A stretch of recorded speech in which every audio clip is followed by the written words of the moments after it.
Hola queridos amigos, nuevamente con ustedes, su doctor Tigre. Hoy hablaremos de la contribución de Rafael Correa a la paz, no solamente de Ecuador, a la paz mundial. Es verdad que nosotros como Ecuador podríamos decir que así hemos sido una isla de paz entre Perú y Colombia, porque Colombia tuvo una guerrilla y Perú también, y Ecuador no la tuvo. Pero no hemos vivido realmente un periodo de paz. Nosotros hemos tenido por primera vez un periodo de paz en el gobierno de Correa. Fueron 10 años de paz. De esos 10 años, dos muy difíciles, los dos primeros. Recordemos que el 30 de septiembre se intentó el asesinato del presidente y el golpe de estado de la policía.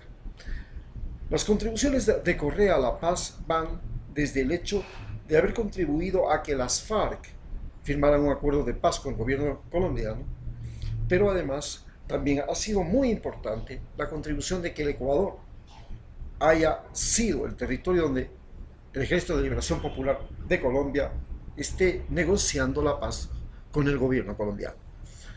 Pero, en realidad, ¿qué es lo que está sucediendo? En este momento, se ha producido el secuestro de 3 periodistas por un brazo armado de las FARC renuente a entregar las armas. El brazo armado de las FARC está dirigido ahora por un ecuatoriano. La situación de Colombia es muy conflictiva. Gana el urbinismo, Uribe, a las elecciones regionales. Mueren más de 100 dirigentes de las FARC en diferentes atentados después de este periodo de paz, o dentro de este periodo de paz. Se está reestructurando un brazo armado de las FARC en la frontera. Las FARC han tenido como costumbre, mala costumbre, y una de las razones por las que realmente no fueron aprobados dentro del Estado colombiano, dentro de la gente de Colombia, su proceder, el secuestro de personas y el canje de estas personas por exguerrilleros o por guerrilleros. Esta práctica la hemos vivido ahora en carne propia en Ecuador. Se ha secuestrado a 3 periodistas del diario El Comercio y se ha querido canjear por 3 miembros de las FARC. Estos miembros de las FARC, ex miembros de las FARC, y algunos que no son miembros de las FARC, miembros del cartel, de uno de los carteles más importantes, el de Pablo Escobar ecuatoriano, han propuesto al gobierno canjear 3 personas por 3 personas. El gobierno ecuatoriano le ha dado vueltas al asunto, ha manejado mal la situación, ha encontrado dificultades con Colombia, con Estados Unidos para la entrega de estos detenidos y no ha podido cumplir con la entrega y con el salvataje de los 3 periodistas. Finalmente se cree en este momento que los 3 periodistas están muertos. El presidente, ante esta situación, Lenín Moreno, declara la guerra al brazo armado de la FARC, que es un acto realmente muy complicado. En parte, tiene toda la razón y es un hecho real. Tiene que hacer cumplir que en el espacio ecuatoriano no se puede dar este tipo de acciones. Secuestrar personas, llevarlas a Colombia y luego pedir su canje o por dinero o por cualquier cosa. Ya hemos pasado por eso antes. Inclusive el hijo de Rodrigo Paz fue secuestrado así. Estas cosas no son tolerables en Ecuador. Es algo terrible vivir lo que vive México. Pero saben, enfrentarse con las FARC y con la guerrilla más antigua de América y posiblemente la más antigua del mundo, más entrenada y más experta en el manejo del territorio, no es una cosa fácil. Fui médico en la zona de Guayupe, Chical, área de influencia de el Guacho, y he visto con toda razón lo que decía Correa, que el Ecuador no limitaba con Colombia, sino que limitaba con las FARC. En Chical hay una montaña, ahí está el puesto de vigilancia ecuatoriano, el destacamento militar, y cuando levanta la bandera el destacamento militar ecuatoriano, al frente hacen la misma ceremonia militar los de las FARC con sus típicas botas de caucho y levantan también la bandera colombiana. Se confirma que así era la situación. Se le acusa de que antes se permitía el tráfico de drogas y que ahora este problema ha venido porque el gobierno no permite el tráfico de drogas. No. Ecuador ya fue un narcoestado desde el momento en que, en los años 80, León Febres Cordero llega al poder. Cuando llega al poder León Febres Cordero, surge en Loja el cartel de los Reyes Magos y se apropian del país. Tienen hasta un banco propio, el Banco de los Andes. Es Rodrigo Borja el que desarticula al cartel de los Reyes Magos.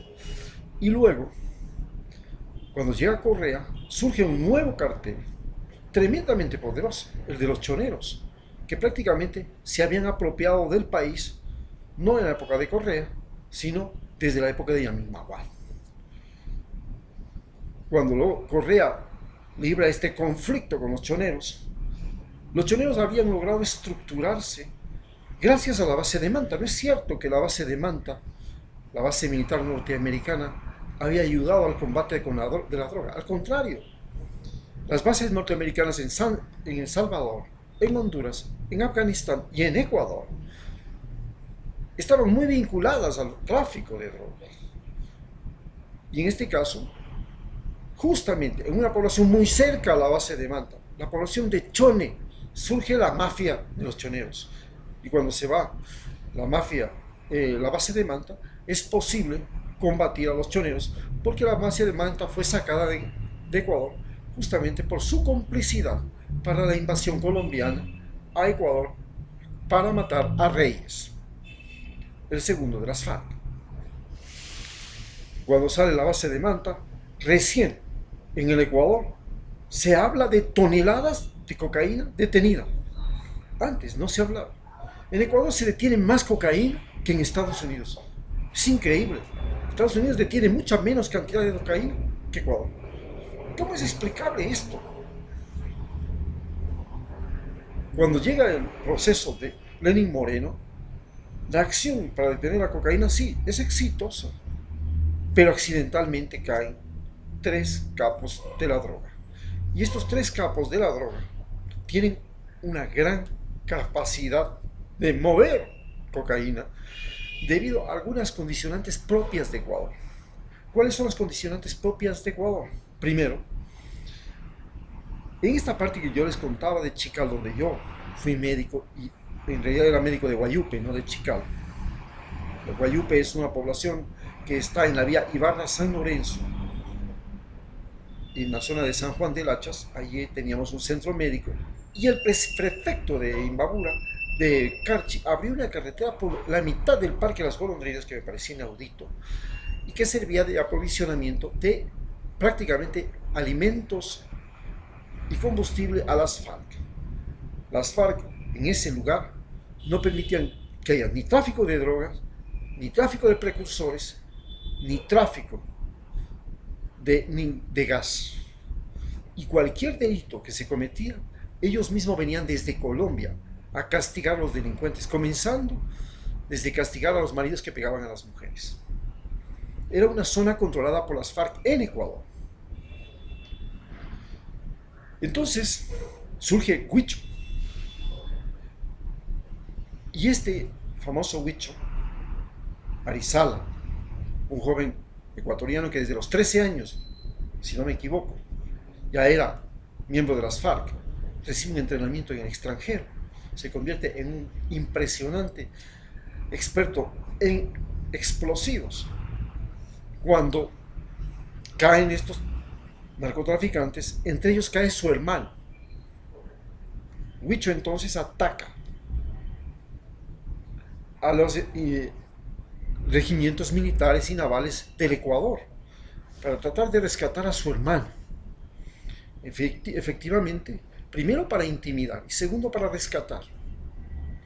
Ahora que llega la negociación, procura el canje de su hermano por los 3 periodistas.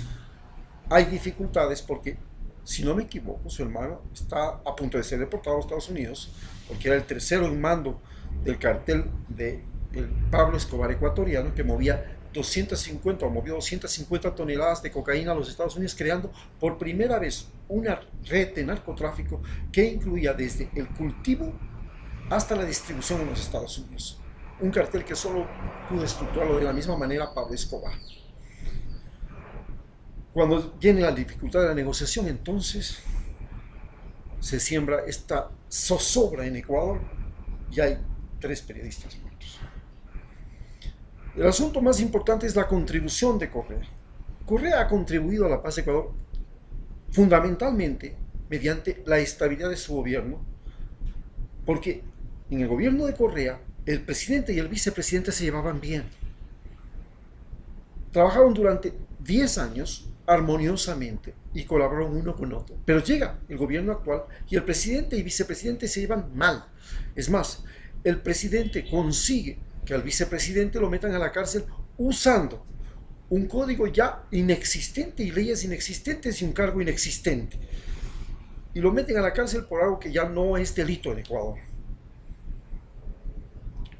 Lo mismo sucede con el Congreso.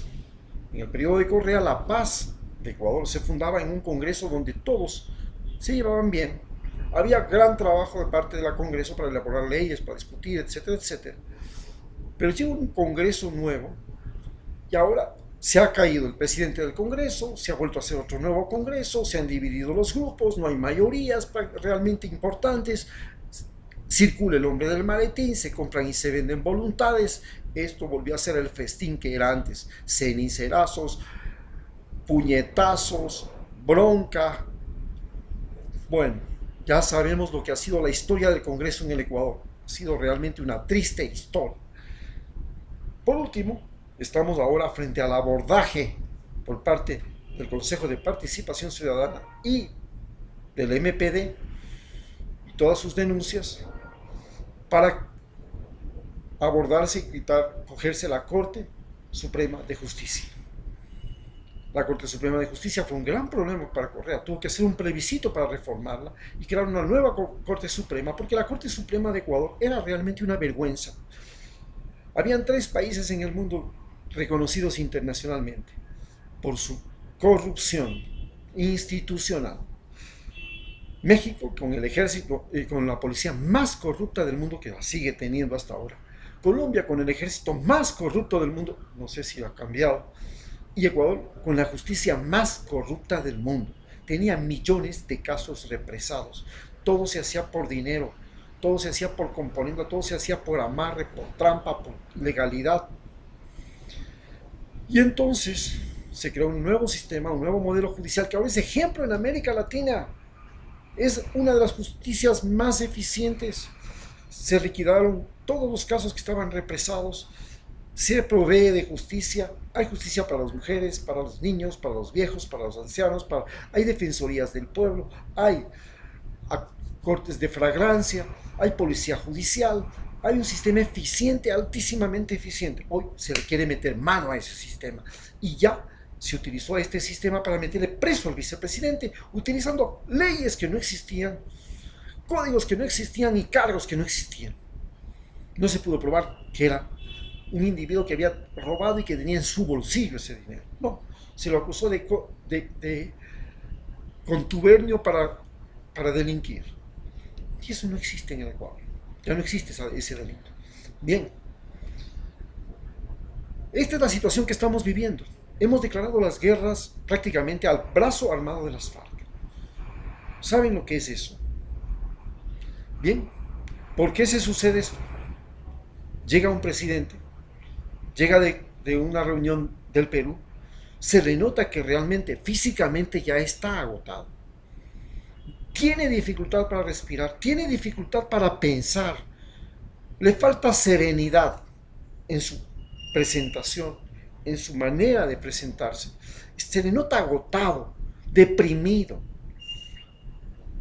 que ya no soporta nada y decide, en base a esas circunstancias personales, físicas, de agotamiento, declarar la guerra al brazo armado de las FARC.